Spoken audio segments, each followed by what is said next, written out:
In a British Academy panel discussion in 2015 with Diarmaid MacCulloch, Mantel described what she was doing with her Thomas Cromwell, explaining that previously he was not the sum of historical facts, but the sum of prejudices, information, disinformation, rolling on from generation to generation among popular historians, amongst novelists and dramatists, unquestioned, unchallenged.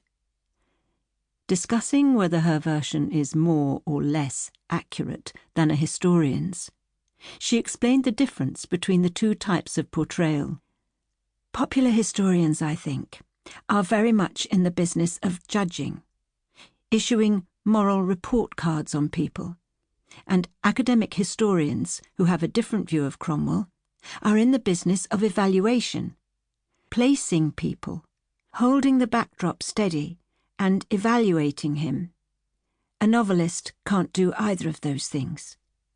Your backdrop as a novelist is never still, because you are in the present moment with the people. There is nowhere you can stand to judge or evaluate. What the novelist does is try to wipe the slate clean and say, "You don't know this man, but you're about to meet him."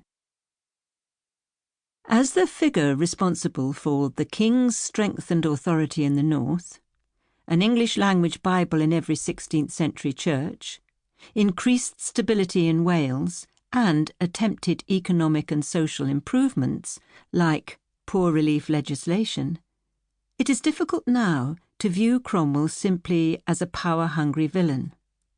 Indeed, much of the fascination of Mantel's books is that his motives are never entirely clear, even to himself.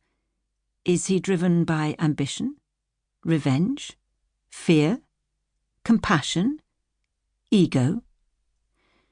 To Mantel it's obvious. Just like everyone else, it's a mixture of them all. At the BA panel discussion, she clarified, "I have to portray the inner man, the world almost of unconscious motive, the Cromwell that Cromwell doesn't know, because he's made up, like all of us, of what he was, what he is in the present moment, and what he hopes to be." At the 2012 Edinburgh Book Festival, Mantel reminded the audience that her aim is to put the reader directly into those moments of history. The essence of the thing is not to judge with hindsight, not to pass judgment from the lofty perch of the 21st century when we know what happened. It's to be there with them in that hunting party at Wolf Hall, moving forward with imperfect information and perhaps wrong expectations, but in any case, moving forward into a future that is not predetermined, but where chance and hazard will play a terrific role. Ultimately, she recognised that Cromwell's success led to his undoing, an undoing that the king repeatedly regretted in subsequent years. Mantel proposed that beyond all the rumours and myths, after a certain point in Cromwell's career, there was one unassailable compulsion at work. Once you've begun climbing that ladder, you can't stop. There is no point where you can balance. You just have to keep on climbing when people are shaking the foot of it all the time, so very often. People have to remember this when they apply hindsight and moral judgments. At the root of it, it's simply a question of survival.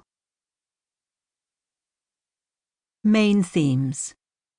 The fabric of the world.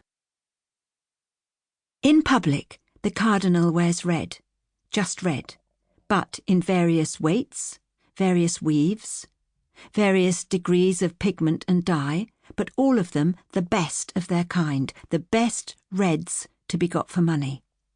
There have been days when, swaggering out, he would say, "Right, Master Cromwell, price me by the yard." And he would say, "Let me see," and walk slowly around the cardinal, and saying, "May I?" he would pinch a sleeve between an expert forefinger and thumb, and standing back, he would view him to estimate his girth. Year on year, the